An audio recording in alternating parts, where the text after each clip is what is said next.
أما بعد قال الله تعالى في كتابه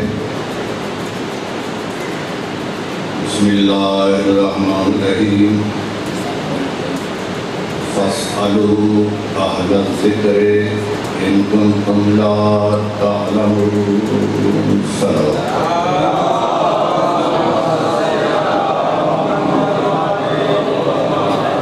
نعرہ تکبیر، نعرہ تکبیر، نعرہ رسالت، نعرہ رسالت، نعرہ حیدری، نعرہ حیدری، حسینیت، حسینیت، یزیدیت، یزیدیت، بآواز بلند صلوات.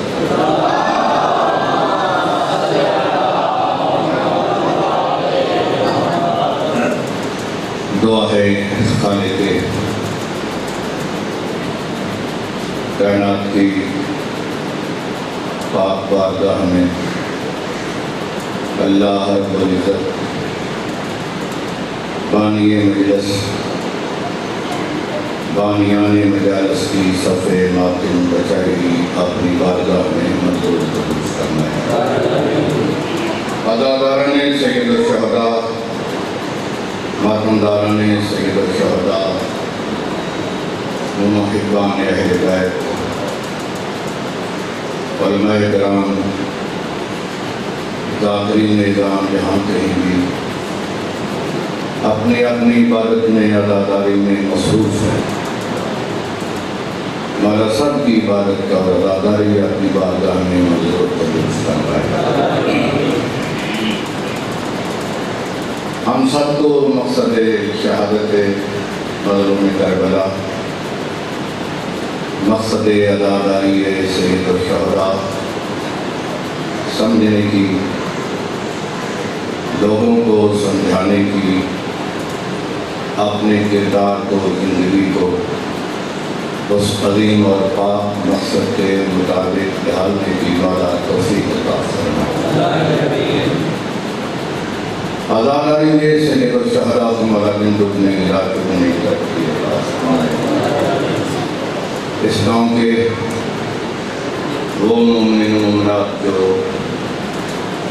اس گاؤں میں عزاداری سید الشہداء کا باعث بنے، ابتدائی خدمات دی، آنے والی نسل تک تعلیمات آل رسول اور عزاداری سید الشہداء کو پہنچایا، دنیا سے چلے گئے ہیں. مولا سب کو جنت الفردوس میں اعلیٰ علیین میں جگہ عطا فرمائے.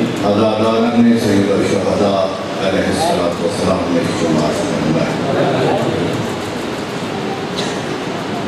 خالق کی کائنات کا پاک فرمان تلاوت کی ہے فاسألوا اہل الذکر ان کنتم لا تعلمون. اگر تم نہیں جانتے یا جو تم نہیں جانتے وہ اہل ذکر سے پوچھ لو.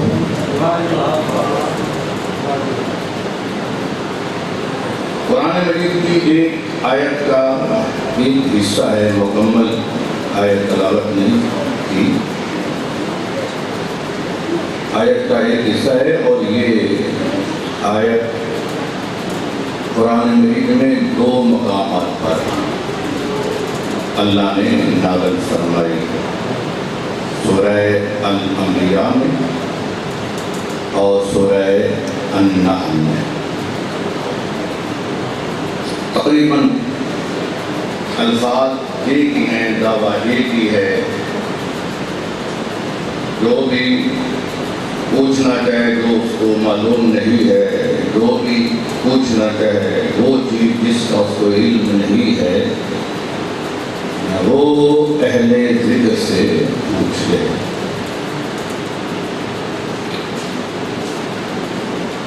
کہوں گا یا اللہ کوئی حد ہے پوچھنے کی؟ سے سوالات کریں کہ شاء اللہ حکم عمومی ہے، کوئی حد بندی نہیں ہے، چاہو تو زمین کے سوال کرو، چاہو تو آسمان کے سوال کرو، چاہو تو اس دنیا کے سوال کرو، چاہو تو اس دنیا کے بعد میں آنے والی دنیا کے متعلق سوال کرو، جو سوال کرنا چاہو۔ ان کے پاس اتنا علم ہے کہ یہ ہر سوال کا جواب دیں گے۔ یا اللہ فَاسْأَلُوا أَهْلَ الذِّكْرِ إِن كُنتُمْ لَا تَعْلَمُونَ، جو تم نہیں جانتے پوچھ لو۔ یا اللہ ہم تو کچھ بھی نہیں جانتے، ہمارے پاس تو کچھ بھی نہیں ہے، ہم کچھ بھی نہیں جانتے۔ حوالے سارے کی کائنات آئی، تم کچھ نہیں جانتے، یہ سب کچھ جانتے ہیں۔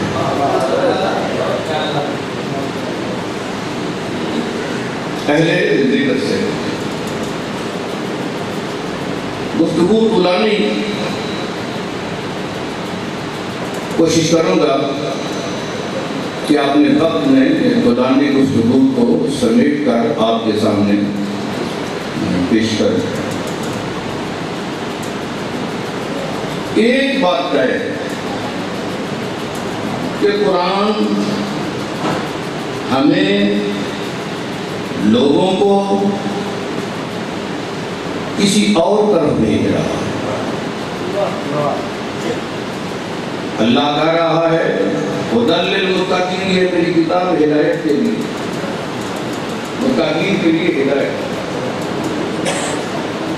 اللہ کہہ رہا ہے ہدی للناس، یہ میری کتاب لوگوں کے لیے ہدایت۔ اللہ کہہ رہا ہے یہ میری کتاب لوگوں کے لیے نصیحت۔ کتاب کہہ رہی ہے فَاسْأَلُوا أَهْلَ الذِّكْرِ إِن كُنتُمْ لَا تَعْلَمُونَ، نہیں جانتے تو اہل ذکر سے پوچھو، کتاب تمہیں نہیں ہوتی۔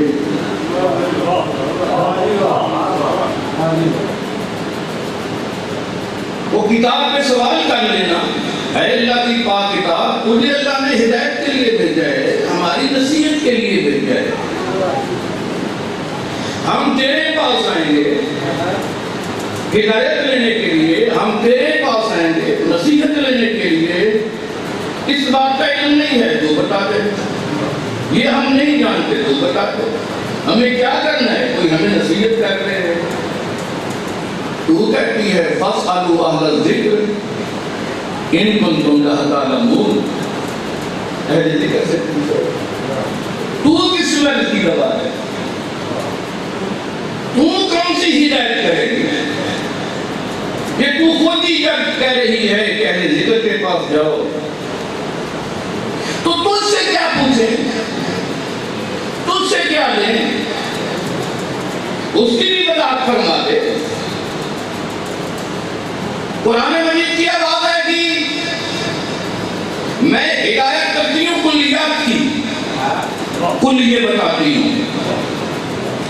یعنی مثال دو اور دو کتنے ہوتے ہیں، میں اتنے ہی بتاؤں گی، یہ آپ نے کیا کرنا ہے، 2 روٹیاں اور 2 روٹیاں کتنی ہوتی ہیں۔ میں کلیے بیان کروں گی، اس کلیے بیان کرو گے تو ہدایت پالو۔ مثلا تم میں سے اگر کوئی گناہگار ہے اور وہ چاہتا ہے کہ اگر کوئی شخص چاہتا ہے کہ میں گناہوں سے بچ جاؤں تو آئے میرے پاس، میں کلیہ بیان کر دوں گی۔ مجھ سے پوچھے اے اللہ کی پاک کتاب، میں گناہوں سے بچنا چاہتا ہوں، کیا کروں؟ تو میں کلیہ بیان کروں گی، ان الصلاۃ تنہا عن الفحشاء والمنکر، اگر گناہوں سے بچنا چاہتے ہو تو نماز کے پاس جاؤ۔ ان الصلاۃ تنہا عن الفحشاء والمنکر، میں تو کلیہ بیان کرتی ہوں، اگر گناہوں سے بچنا چاہتے ہو تو نماز کے پاس جاؤ۔ اگر تم چاہتے ہو کہ ہم متقی بن جائیں، انما یتقبل اللہ من المتقین، المتقین، اللہ نماز بھی اس کی قبول کرتا ہے جو متقی ہے، اللہ دعا بھی اس کی قبول کرتا ہے جو متقی ہے۔ ہم چاہتے ہیں ہم متقی بن جائیں۔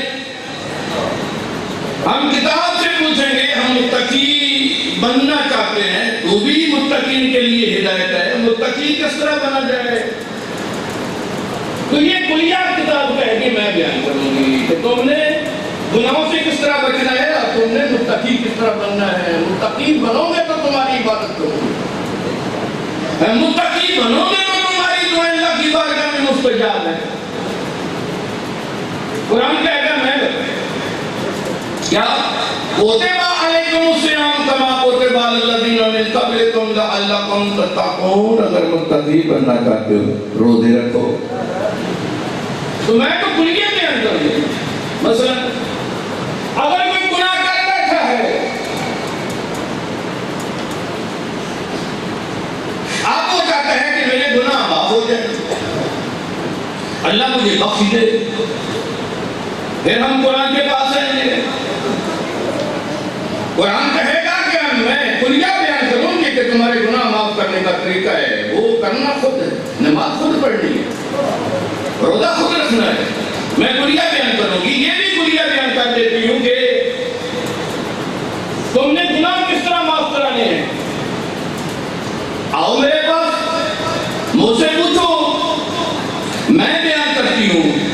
ما کان اللہ معذبہم وہم یستغفرون۔ اگر گناہ کر بیٹھے ہو اتنی دیر تک جتنی دیر تک گناہ کے بعد استغفار کرتے جاؤ گے، اللہ تمہارے اوپر عذاب نازل نہیں کرے گا، گناہ معاف کرتا جائے گا۔ تو میں بھی ہدایت کے لیے ہوں، لیکن میں کلیہ بیان کرتی ہوں۔ اگر یہ پوچھو کہ ہمارے مسائل اور سوالات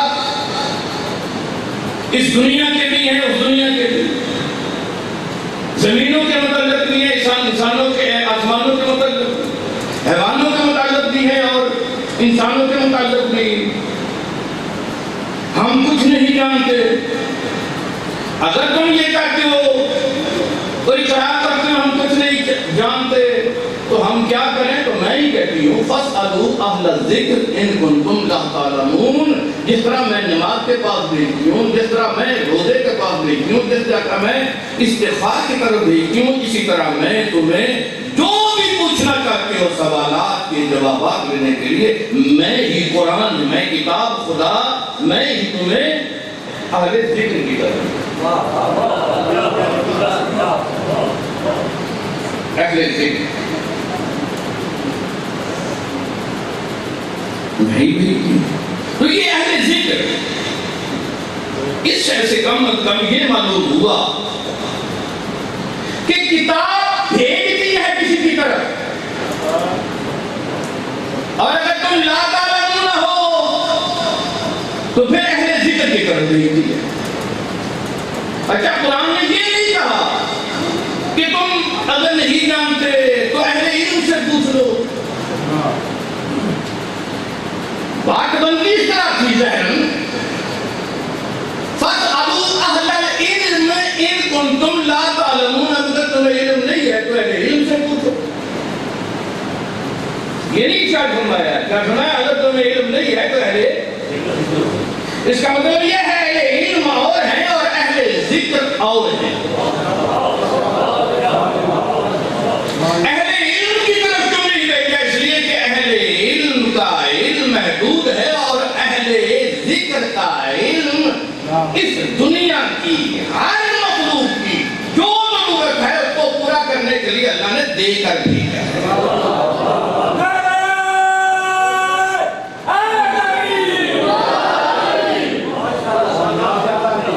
اچھا ایک دفعہ نہیں ہے، قرآن مجید کی اگر آپ تلاوت کریں اور ترجمہ بھی پڑھیں تو آپ کو پتہ چلے گا قرآن بار بار کسی گروہ کی طرف بندے کو متوجہ کرتا ہے۔ قرآن بار بار یہ چاہتا ہے کہ ان لوگوں کو ان لوگوں کا پتہ چلے۔ کیا قرآن میں بات کر رہا ہوں، میری منہ سے الفاظ نکل رہے ہیں، یہ الفاظ آپ کی ضرورت نہیں ہے، ان لفظوں کے معانی ہیں، الفاظ آپ کے کانوں تک جاتے ہیں، ان کے معنی آپ کے دل تک چلے جاتے ہیں۔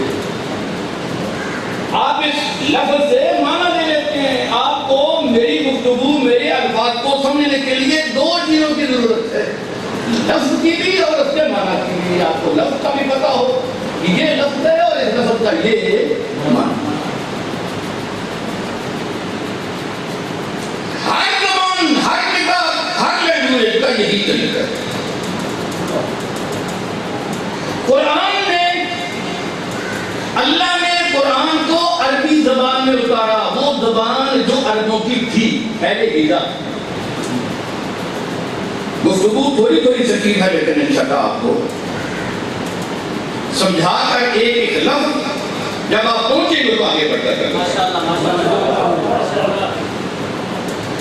قرآن کی زبان اللہ نے عربی منتخب کی کہ عربی میں قرآن نازل کیا جائے۔ عربی کے الفاظ وہی قرآن میں استعمال ہوئے ہیں جو عرب اپنی زبان میں استعمال کرتے ہیں۔ اللہ نے عربی نئی عربی ایجاد نہیں کی قرآن کے لیے، وہی عربی استعمال کی جو اہل عرب الفاظ بیان کرتے تھے، وہی الفاظ ہیں، وہی لغت ہے، اور ان الفاظ کے معنی بھی وہی مراد لیے ہیں جو عرب مراد لیتے تھے۔ یہ عرب وجہن سے مراد چہرہ لیتے تھے، یدن سے مراد ہاتھ لیتے تھے۔ اللہ نے بھی جب قرآن میں وجہن کا لفظ استعمال کیا تو معنی چہرہ ہی لیا۔ اللہ نے بھی جب لفظ ید قرآن میں استعمال کیا تو معنی ہاتھ ہی لیا۔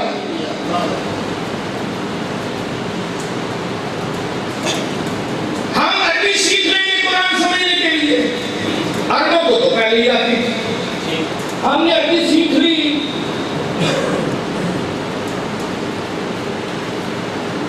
لیکن پرابلم آ گئی، مسئلہ بن گیا وہاں پہ جہاں پہ اللہ نے کہا کلو شیء خالق الا وجہہ، ہر شے ہلاک ہو جائے گی اللہ کا چہرہ نہیں۔ تو اگر لفظ کا معنی ہی مراد ہے تو اس کا مطلب ہے اللہ کا چہرہ ہے۔ ید اللہ فوق ایدیہم، اس کا مطلب یہ ہے کہ اللہ کا ہاتھ ہے۔ اللہ نے وہی لفظ استعمال کیا، معنی بھی وہی مراد لیا۔ اس کا معنی اللہ کا چہرہ ہی ہے۔ تھوڑا پانی گرم پاوالے بن سلام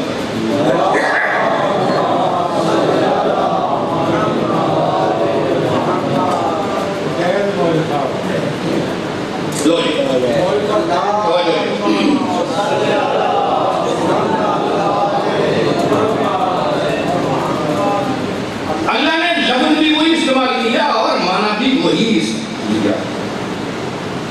اگر ہم وہی معنی مراد لیں تو ماننا پڑے گا کہ اللہ کا چہرہ ہے، وہی معنی مراد لیں ماننا پڑے گا اللہ کا ہاتھ ہے۔ چہرہ ہونے کے لیے جسم کی ضرورت ہے اور ہاتھ ہونے کے لیے بھی جسم کی ضرورت ہے۔ پھر ماننا پڑے گا کہ اللہ کا جسم ہے۔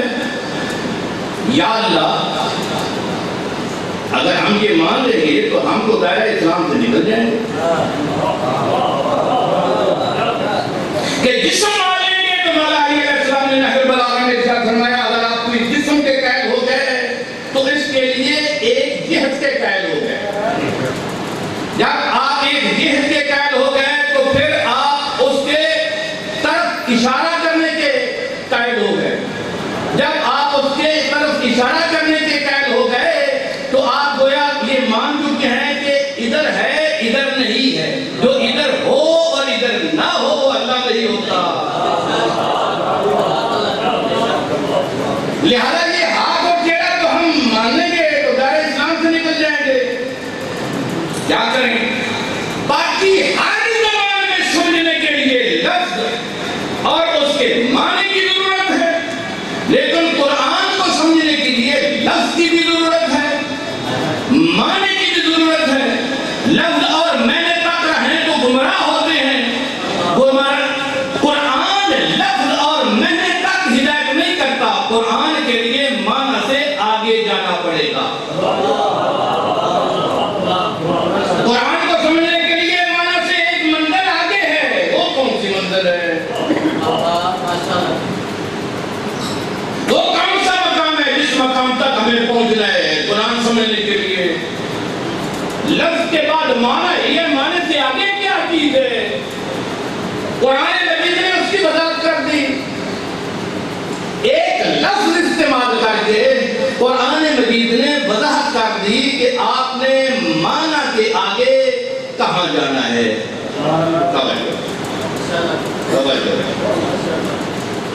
سورہ آل عمران میں خالق نے فرمایا ما یعلم تاویلہ، قرآن کی تعبیر، معنی کے بعد تعبیر کی جائے گی، معنی کی تعبیر جائے گی کہ اس چہرے سے مراد کیا ہے، اس ہاتھ سے مراد کیا ہے۔ قرآن کو سمجھنے کے لیے ہاتھ تک نہیں جانا، ہاتھ کی مراد تک جانا ہے، تعبیر تک جانا ہے۔ قرآن کو سمجھنے کے لیے چہرے تک نہیں جانا، چہرے کی مراد تک جانا ہے، اس کی تعبیر تک جانا ہے۔ اور تعبیر لینے کے لیے کہاں جانا ہے؟ قرآن پھر ہمیں کسی اور کی طرف لے جا رہا ہے۔ قرآن کہہ رہا ہے ما یعلم تاویلہ، میری تعبیر کو نہیں جانتا الا اللہ، اللہ جانتا ہے۔ والراسخون فی العلم، اور وہ جانتے ہیں جو راسخون فی العلم ہے۔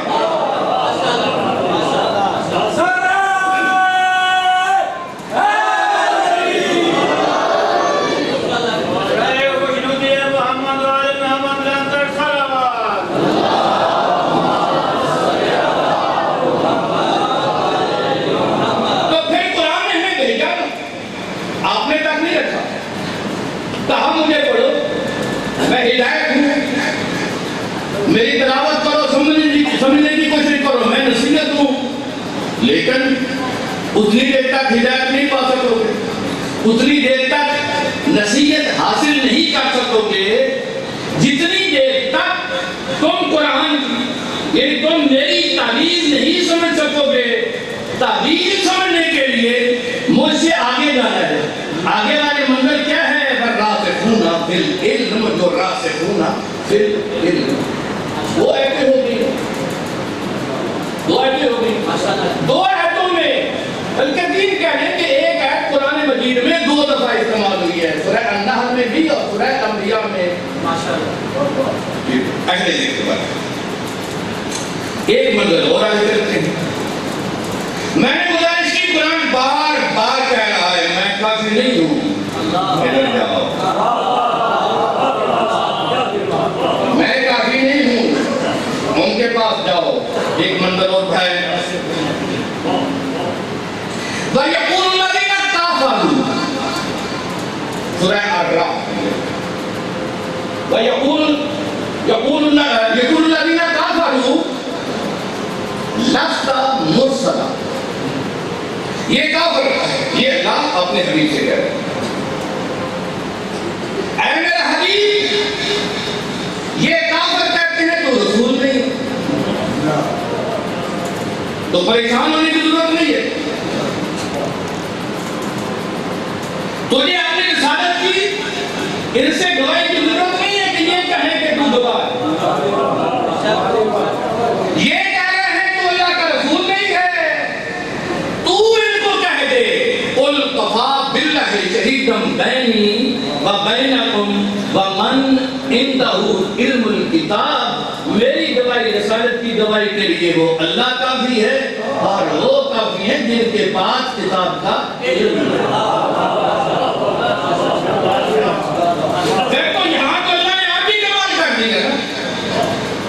کہ اللہ نے کتاب کا ذکر کیا بھی اور یہ بھی کہا کہ یہ کافی نہیں ہے۔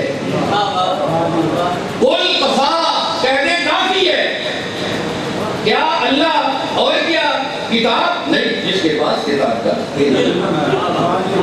سمجھ نہیں آتی لوگوں نے کتنی بڑی جرات کی. یہ آتے یا تو آتی نہیں تھی یا ان کی تعبیر کا پتہ نہیں تھا, معنی کا پتہ نہیں تھا.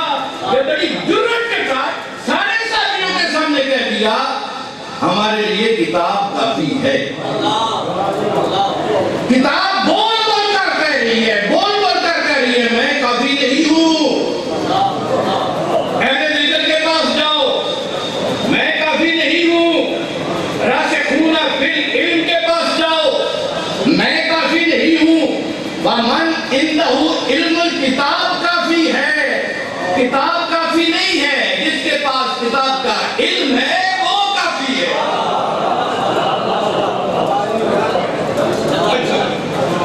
حضرت آدم علیہ السلام سے لے کر نبی آخر زمان صلی اللہ علیہ وآلہ وسلم تک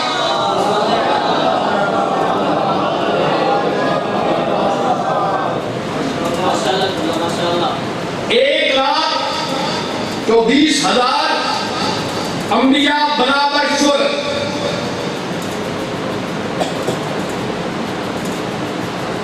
ایک لاکھ 20,000 نبیوں پہ 4 کتابیں نازل ہوئی. نبیوں میں سے 4 نبیوں پہ کتابیں نازل ہوئی. تورات, زبور, انجیل, قرآن.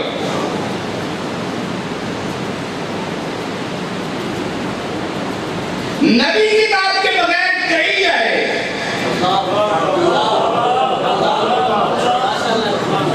کتاب نبی کے بغیر نہیں ہے.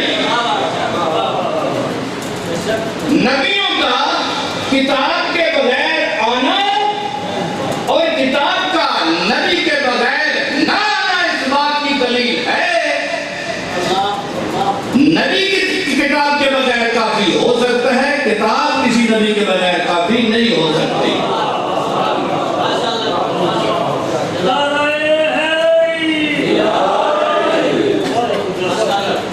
ایک اور ہے موضوع, گویا کہ آج کے ہمارے اس بیان کا یہ ٹھہرا کچھ اور لوگ ہیں جو ہم لوگوں جیسے نہیں ہیں, جن کی طرف ہم لوگوں کو کتاب ان لوگوں کی طرف لے گئی. کچھ ایسے ہیں ان کی تلاش مقصود ہے. وما انزلنا عليك الكتاب الا لتبين لهم الذي اختلفوا فيه وهدى ورحمة لقوم يؤمنون. توجہ ہے.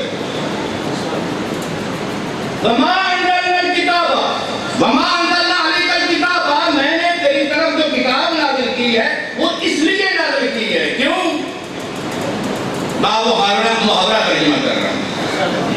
کیوں کتاب نازل کی ہے؟ معنی کے عربی کے لفظوں پہ توجہ اور اس کے معنی پہ توجہ.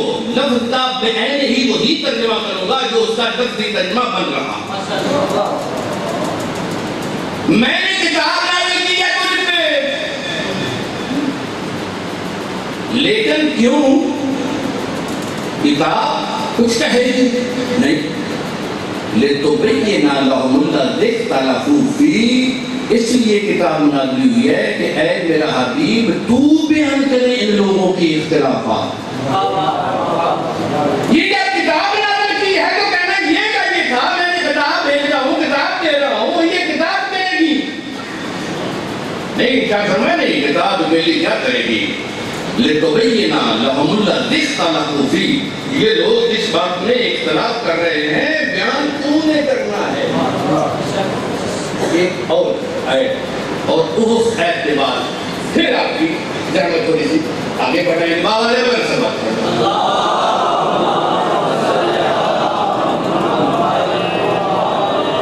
کتاب انزلنہ الیک, کتاب انزلنہ الیک لِتُخْرِجِ النَّاسَ مِنَ الظُّلُمَاتِ إِلَى النُّورِ.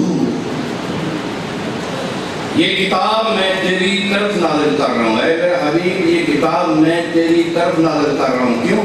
تاکہ لتخرج الناس من الظلمات الى النور، تاکہ تو لوگوں کو گمراہی کی طریقوں سے نکال کر ہدایت کی روشنی کی طرف لائے۔ اس کا مطلب ہے کتاب تو آ ہی رہی ہے، کتاب تو نازل ہو ہی چکی ہے، لیکن جتنی دیر تک اس کتاب کے ساتھ رسول کا بیان نہیں ہوگا، یہ کتاب نہ ہدایت بنے گی نہ رحمت بنے گی۔ کتاب تو نازل ہو ہی چکی ہے، لیکن جتنی دیر تک اس کتاب کے ساتھ رسول نہیں ہوں گے اتنی دیر تک رسول ہدایت سے گمراہی سے نکال کر ہدایت کی روشنی کی طرف، جتنی دیر تک رسول نہیں آئیں گے کتاب یہ کام نہیں۔ اس کا معنی یہ ہے کہ کوئی ہے جن کی طرف قرآن بھیج رہا ہے، ہمیں ان لوگوں تک پہنچنا ہے جن کی طرف ہمیں قرآن بھیج رہا ہے۔ کیوں بھیجنا ہے؟ کیوں وہاں تک پہنچنا ہے؟ اس لیے کہ اگر ہمارے ذہن میں سوال ہے تو جواب وہی بھیجو،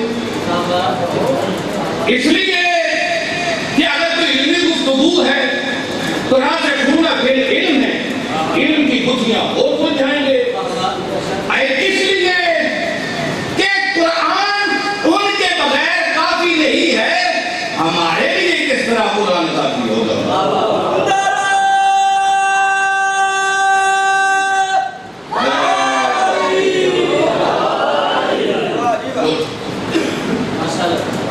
ایک واقعہ سنا کے آپ کی ذہن میں تمام کرتا ہوں، وقت بچا تو گفتگو آگے بڑھا لیں گے۔ عبداللہ ابن عباس،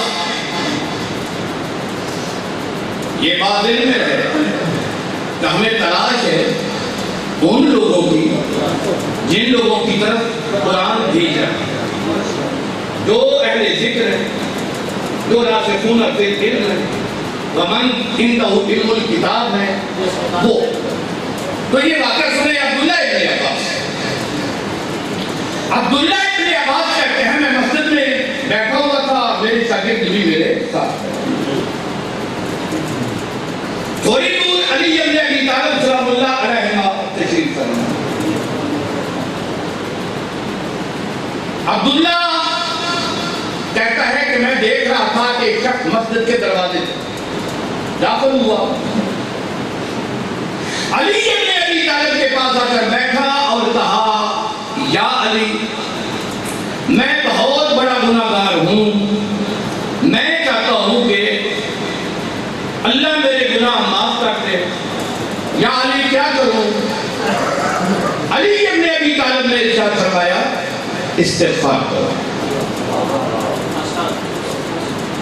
عبداللہ ابن عباس کہتے ہیں وہ شخص چلا گیا، تھوڑی دیر کے بعد ایک اور شخص آیا، آ کر کہتا ہے یا علی میرے علاقے میں مدت ہوئی ہے، بارشوں کا سلسلہ منقطع ہے، بارشیں نازل نہیں ہو رہی، ہماری کھیتی باڑیاں، ہماری فصلیں خشک ہو گئی ہیں، سوکھ گئی ہیں، جانور بھوک اور پیاس کی وجہ سے مرنے کے قریب ہیں، چاہتا ہوں ہمارے علاقے میں اللہ بارشیں نازل فرمائے، یا علی کیا کروں؟ ارشاد فرمایا استغفار کرو۔ یہ واقعہ بڑی کتابوں میں موجود ہے، لیکن آپ کی دسترس میں قرآن مجید کی سورہ نوح کی تفسیر میں ترجمہ فرمان حافظ فرمان علی نجزی مرحوم کا دیکھیں کہ حاشیے میں یہ واقعہ کریں۔ شخص چلا گیا، تھوڑی دیر کے بعد ایک اور آیا، اس نے آ کر کہا میرے پاس مال دنیا نہیں ہے، بھوکا ہوں، غریب ہوں، جی چاہتا ہے میرے پاس بھی کچھ مال ہو، کیا کروں؟ ارشاد فرمایا استغفار۔ عبداللہ کہتے ہیں میں نے اپنی جگہ چھوڑی، وہاں سے اٹھ کر علی ابن ابی طالب کے پاس آ کر یہ کیا ہو رہا ہے؟ سوال بندے مختلف آ رہے ہیں، سوال ان کے مختلف ہیں، ضرورت ان کی مختلف ہے، ہر ضرورت اور ہر سوال کا جواب یہ ہے کہ استغفار کرو، استغفار کرو۔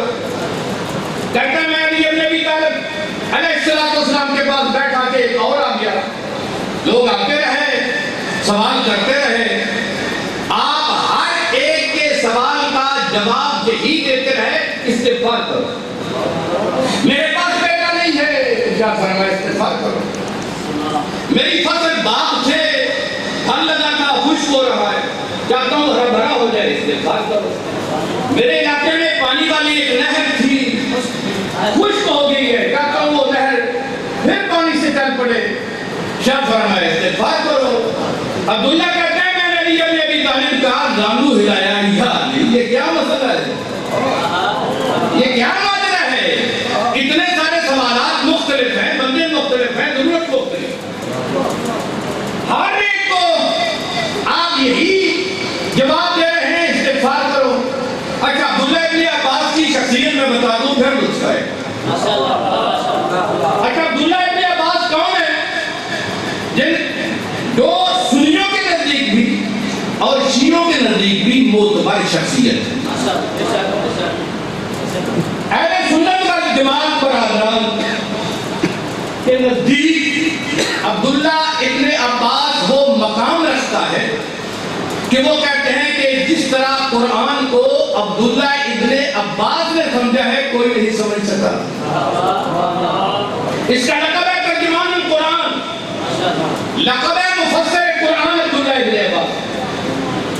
جن کو لوگ یہ کہتے ہیں کہ صحابیوں میں جس طرح اس نے قرآن سمجھا ہے وہ کسی نے نہیں سمجھا،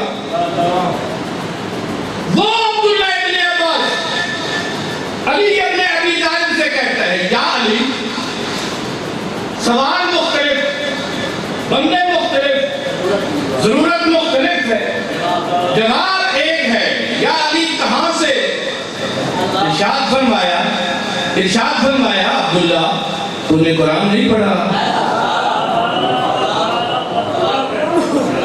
عبداللہ تم نے قرآن نہیں پڑھا. عبداللہ ابن عباس کہتے ہیں یا علی، ان سوالوں کا اور ان کے ایک ہی جواب کا ذکر قرآن میں کہاں ہے؟ ارشاد فرمایا عبداللہ تو نے سورہ نوح کی آیت نمبر 10 سے لے کر 12 تک کی تلاوت نہیں کی.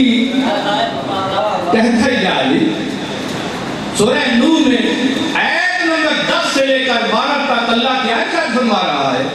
ارشاد فرمایا ہے، توجہ ترجمے پہ توجہ رکھنا، کیا ارشاد فرما رہا ہے؟ علی ابن ابی طالب نے کہا سورہ نوح کی ان آیات میں اللہ یہ ارشاد فرما رہا ہے فَقُلْتُ اسْتَغْفِرُوا رَبَّكُمْ إِنَّهُ كَانَ غَفَّارًا يُرْسِلِ السَّمَاءَ عَلَيْكُمْ مِدْرَارًا وَيُمْدِدْكُمْ بِأَمْوَالٍ وَبَنِينَ وَيَجْعَلْ لَكُمْ جَنَّاتٍ وَيَجْعَلْ لَكُمْ أَنْهَارًا. قرآن مجید کی سورہ نوح کی آیت نمبر 10 سے لے کر 12 تک میں اللہ ارشاد فرما رہا ہے آئے لوگوں تم میری بارگاہ میں استغفار کرو میں تمہارے گناہ معاف کر دوں گا. تم استغفار کرو میں تمہارے گناہ معاف کر دوں گا. تم میری بارگاہ میں استغفار کرو میں تمہارے گناہ معاف کر دوں گا. تم میری بارگاہ میں استغفار کرو مال دنیا سے مالا مال کر دوں گا. تم میری بارگاہ میں استغفار کرو اولاد نرینہ عطا فرماؤں گا. تم میری بارگاہ میں استغفار کرو تمہارے خشک ہو جانے والے باغات کو ہرا بھرا کر دوں گا. تم میری بارگاہ میں استغفار کرو تمہاری پانی سے خشک ہو جانے والی نہروں کو پانی سے بھر دوں گا. تم میری بارگاہ میں استغفار کرو تمہاری حاجتیں پوری کروں گا. عبداللہ ابن عباس علی ابن ابی طالب سلام اللہ علیہ کی پاک زبان سے اللہ کی پاک کلام کی پاک تلاوت سنتا جا رہا ہے، حیران ہوتا جا رہا ہے. علی ابن ابی طالب نے تلاوت بند کی. عبداللہ ابن عباس نے علی کی طرف دیکھ کر کہا یا علی محسوس ایسا ہوتا ہے یہ احتیاج نازل ہوئی ہے.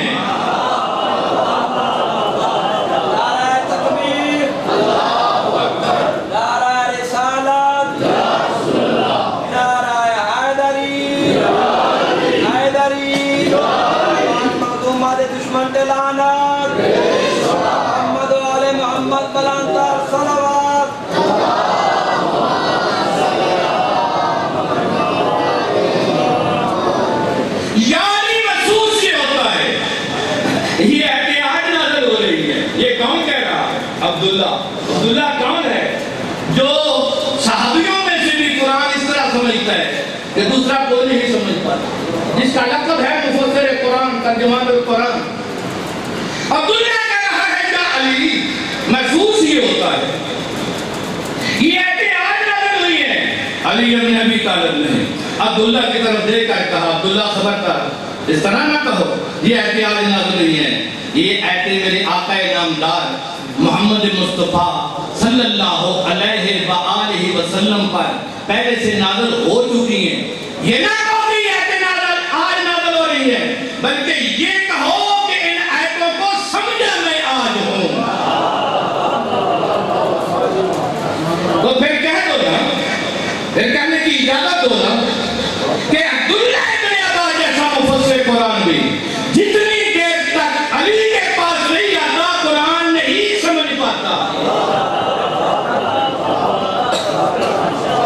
قرآن کو سمجھنے کے لیے ان کے پاس جانا پڑے گا جو اہل ذکر ہے، قرآن کو ہدایت لینے کے لیے ان کے پاس جانا پڑے گا جو راسخون فی العلم، قرآن سے کچھ حاصل کرنے کے لیے ان کے پاس جانا پڑے گا۔ وَمَنْ عِنْدَهُ عِلْمُ الْكِتَابِ، اس کتاب میں کئی اللہ نے فرض بنائے ہیں، یہ نماز فرض ہے تم بات اللہم صلی اللہ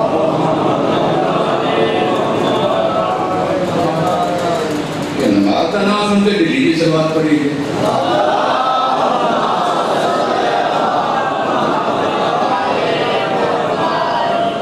اچھا فروع دین کتنے ہیں؟ 10 ہی ہیں، نماز، روزہ، حج، زکوٰۃ، خمس، جہاد، امر بالمعروف، تولہ۔ زور کس بات پہ ہے؟ نماز پہ۔ مولوی بھی امن نے نماز پڑھا کرو، بندہ بھی اگر یہ سمجھے کہ نہیں کچھ اللہ وقت بھی کرنا چاہیے وہ بھی نماز ہی پڑھے، اس سے زیادہ کرے رمضان کے روزے رکھو، زکوٰۃ تک مشکل سے پہنچے، نماز پہ ہی تھک جاتا ہے، نماز سے آگے بڑھے رنگی سنجی کل سے روزہ کر سکے، نماز تک مشکل، زکوٰۃ تک مشکل پڑتا ہے، کوئی ہمت کر کے زکوٰۃ پہ آ جائے کہ خمس سے آگے اور سکتا۔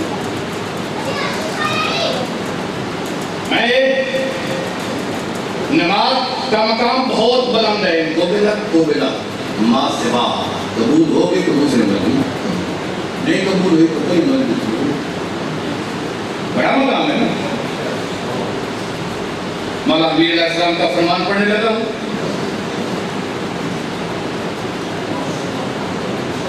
آپ سمجھ رہے ہیں، نماز، روزہ، حج، زکوٰۃ، خمس، جہاد، امر بالمعروف۔ امر بالمعروف کسی پنجابی میں گن میں چلے نہیں جانا۔ اللہ کہتا ہے تیرا نماز پڑھے تو دوسرا نماز پڑھنے کا حکم نہ دے دے، ویسٹ ہے پہ معاشرے بے نمازی میں آپ پڑھے دوسرا نہ کہ میں خود بھی قبول نہیں کرتا۔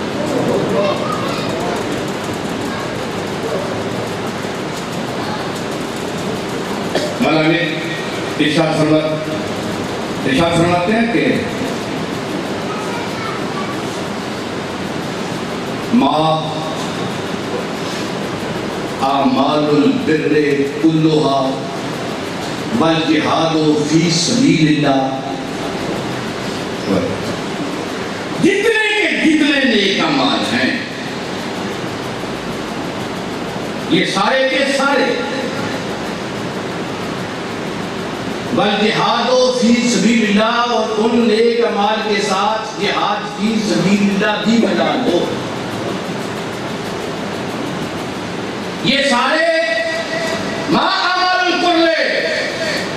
عمل البر كلها والجہاد فی سبیل اللہ عند امر بالمعروف والنہی عن المنکر، ان تمام اعمال کا اور جہاد فی سبیل اللہ کا مقام اور نئی انل منکر کے مقابلے میں ایسا ہے جس طرح سمندر کے مقابلے میں گفتگو کرتے ہوئے منہ سے جو ایک پانی کا قطرہ نکلتا ہے، سمندر کے مقابلے میں اس قطرے کی جو حیثیت ہے امر بالمعروف نئی عن المنکر کے مقابلے میں تمام اعمال البر، نیک اعمال اور جہاد فی سبیل اللہ کی حیثیت امر بالمعروف نئی عن المنکر کے مقابلے میں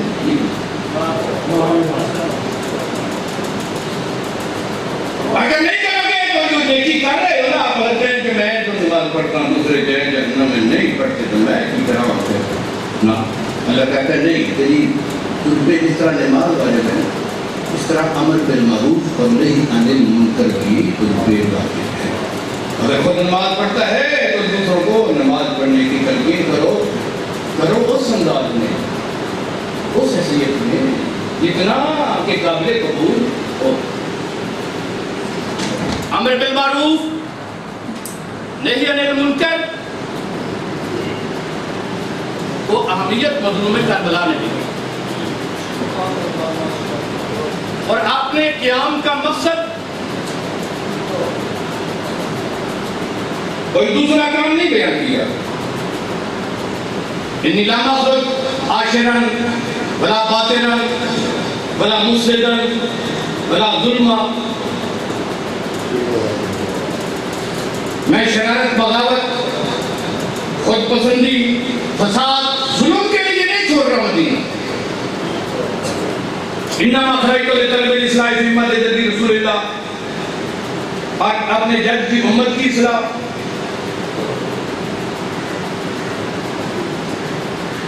ان آمر بالمعروف وانہا عن المنکر، میں مدینہ اس لیے چھوڑ رہا ہوں لوگوں کو امر بالمعروف کروں اور نہیں عن المنکر کروں۔ یعنی مظلوم کربلا کے قیام کا مقصد امر بالمعروف کرنے کے عن المنکر۔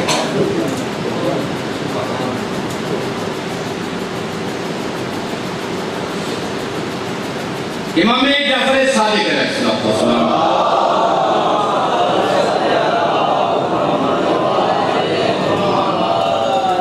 تشریف فرما ہے اپنے ساتھیوں کے ساتھ، چھوٹے چھوٹے بچے،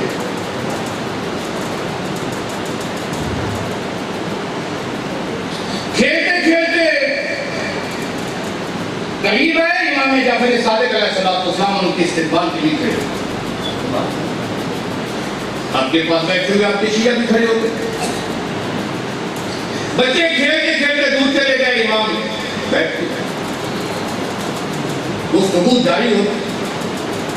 تھوڑی دیر کے بعد وہ بچے کھیلتے کھیلتے پھر آ گئے، امام پھر استقبال کے لیے۔ یہ کئی مرتبہ ہوا، بچے کھیلتے کھیلتے دور چلے جاتے ہیں، کھیلتے کھیلتے قریب آتے ہیں، امام علیہ السلام ان کی استقبال کے لیے کھڑے ہو جاتے ہیں۔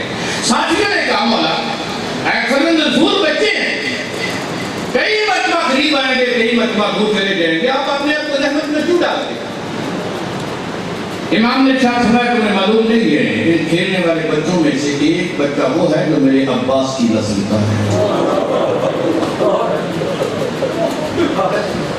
اس کے دادا کے، میرے دادا پہ اتنے احسان میں اس کے لیے زندگی بھر بھی کھڑا رہا ہوں، اس کے دادا کے احسان نہیں۔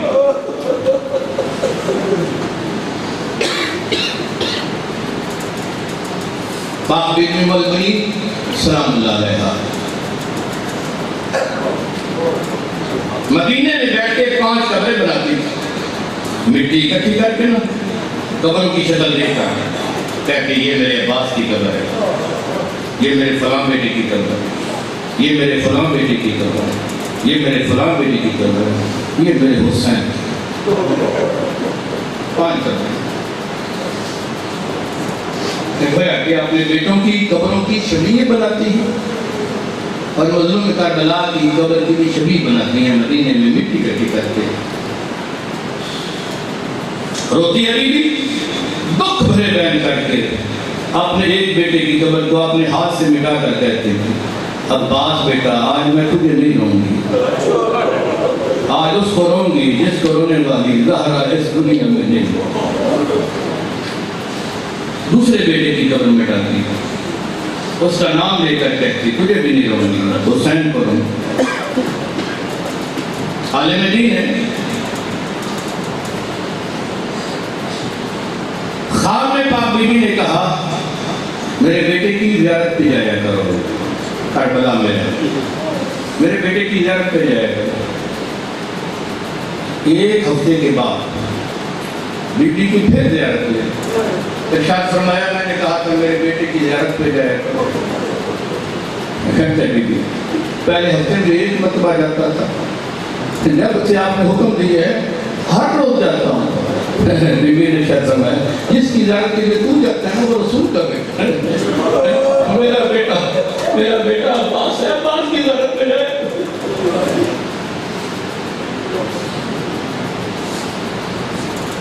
نجف میں رہنے والے علی,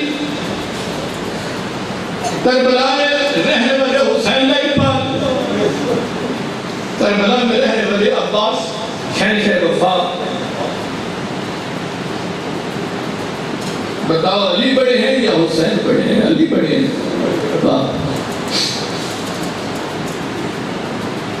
شیخ مرتضیٰ انصاری رحمۃ اللہ علیہ کا زمانہ, مجتہد احمد ان کا زمانہ تھے. ایک اور عالم دین سید امام سید آباد کبا, اس کی 2 دعائیں تھی.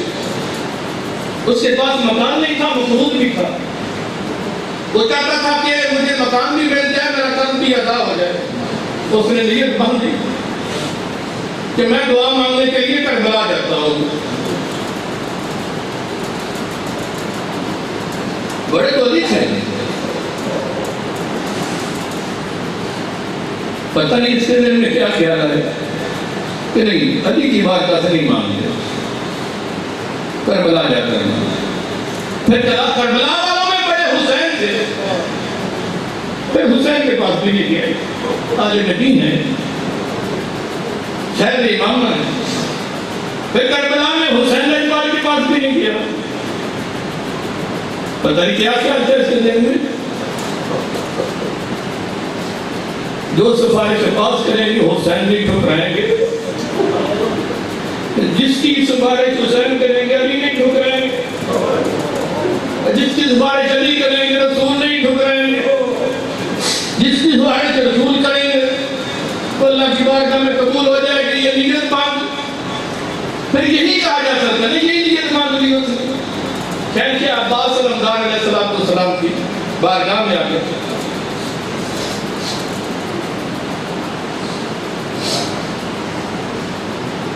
مناجات کی دعائیں مانگی, عبادات کی, دل گزر گئے, ابھی دعا قبول نہیں. خود واقعہ لکھا انہوں نے اپنے اس واقعے کو, خود تعریف کی ہے. وہ کہتے ہیں میں دیکھ رہا تھا ایک ضعیفہ تھی مومنہ, اس کا ساتھ اس کا بیٹا تھا, دور سے چل کے آئی تھی. بیٹا اس کا مفلوج تھا, فارغ نظر تھا. آئی بچے کو تھوڑی دور بٹھائے, شہنشاہ وفا کی زری کو بوسہ دے کے تن میں پیچھے ہٹ کے دعا کے ہاتھ میں لگ کیے کہا دور سے چل کر آئی ہوں, کام مجھے اور بھی بڑے, مجھے واپس جلدی جانا ہے. اگر شفا لے کر دینی ہے تو جلدی کرو, اگر شفا لے کر دینی ہے تو جلدی کرو, میرے پاس ٹائم نہیں ہے. دور سے کر کے آئی ہوں, میں نے واپس بھی پہنچنا ہے. اگر شفا لے کر دینی ہے تو جلدی کرو. پیچھے آئی. عالم دین کہتے ہیں کیا دیکھا, اس کا بیٹا اٹھ کر چلنے لگا. یہ عالم دین خود تعریف فرماتے ہیں, کہتے ہیں کہ جب میں نے دیکھا تو میرے دل میں ایک خواہش پیدا ہوئی, اتنے دن سے بیٹھا ہوں. عالم دین کی سر پہ امامہ بھی ہے, کہا کہ نجات میں دوسروں سے بہتر جانتا ہوں. بڑی مناجات کی ہیں, بڑی دعائیں کی ہیں, میری دعائیں اتنے دنوں سے قبول نہیں ہوئی. اس سے بی بی کی اس ضعیفہ کی بس چند لمحوں میں دعا قبول ہو گئی ہے. اٹھے دامن جھاڑا, شہنشاہ وفا کی طرف دیکھ کر کہا اگر ایسی ہے تو پھر ٹھیک ہے، آج کے بعد میں بھی آپ کے پاس نہیں آؤں۔ کربلا کی نگری کو چھوڑ دیا، واپس نجف آ رہے ہیں، راستے میں خود کہتے ہیں کہ راستے میں میرے دل میں خیال آیا میں نے غلط کی ہے، ان کی اپنی مرضی، میرا کام مانگنا ہے، دینے کی حکمت وہ جانے ان کا اللہ جانے، میں نے گستاخی کی ہے، میں نے غلط کی ہے، میں نے اچھا نہیں کیا، لیکن چلتے رہے جب میں پہنچ گیا دل میں خیال آیا چلتے ہیں شیخ مرتضیٰ انصاری کے پاس وقت کے موقع مجھ کہتے ہیں ان کو یہ بات بھی بتاتا ہوں کہ میں نے یہ کیا ہے، ان سے پوچھ بھی لوں گا کہ میرا کفارہ کیا ہے، میں نے گستاخی کی ہے، جسارت کی ہے، ان سے یہ پوچھ لوں گا کہ اب میں کیا کروں کہ مجھے مولا معاف کر دے۔ شیخ مرتضیٰ انصاری کے پاس آیا، سلام دعا اور بیٹھا، میری طرف دیکھ کر مسکرا کر شیخ مرتضیٰ انصاری نے کہا ہو ہے کربلا سے؟ ہاں ہو ہے۔ ہاتھ بڑھایا تو تھیلیاں اٹھائی، جو تم نے مانگا تھا نا وہ تیری عمارت وہی تک پہنچ گئی، وہ تیری عمارت وہی تک پہنچ گئی، یہ اس تھیلی میں تیرے قرض کے پیسے، اس تھیلی میں تیرے مکان کے۔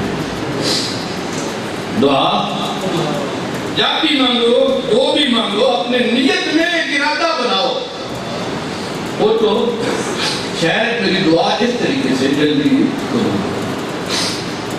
پاک بی بی ام البنین سلام اللہ علیہ، پاک بی بی زہرا کی پاک قبر پہ بیٹھ کر جنت بقیع میں رو رہی ہیں اور بہن کر رہی ہیں۔ رابی کہتے ہیں تاریخ والے بڑے دکھی بہن کرتی تھی بی بی، دن سے گزرنے والے چیخیں مار مار کر ہوتے تھے، بی بی کی دکھی بہن سنتے۔ زہرا کی قبر پہ بیٹھ کے بی بی کہہ رہی تھی بی بی میں تجھے تیرے عباس بیٹے کا پرسہ دینے کے لیے آئی، تیرے عباس بیٹے کا پرسہ دینے کے لیے آئی۔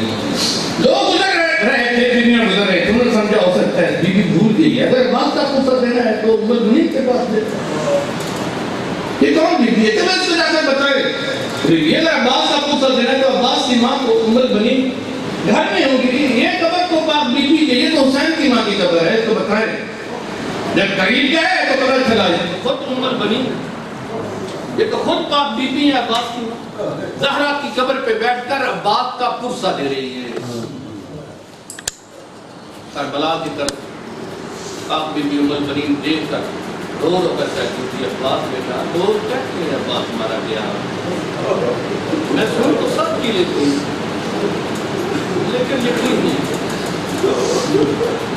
لوگ کہتے ہیں عباس مارا گیا، میں سن سب کی لیتی ہوں لیکن یقین نہیں کہتی بیٹا، لیکن جب میں سنتی ہوں نا سکینہ کو تماچے مارے گئے، جب سنتی ہوں نا کہ جانب کے سر سے چادر چھین لی گئی، اس پر تو تجھے یقین آ جاتا ہے، اگر سکینہ کو تماچے مارے گئے ہیں، اگر بی بی کے سر سے چادر چھین لی گئی ہے تو عباس مارے گئے۔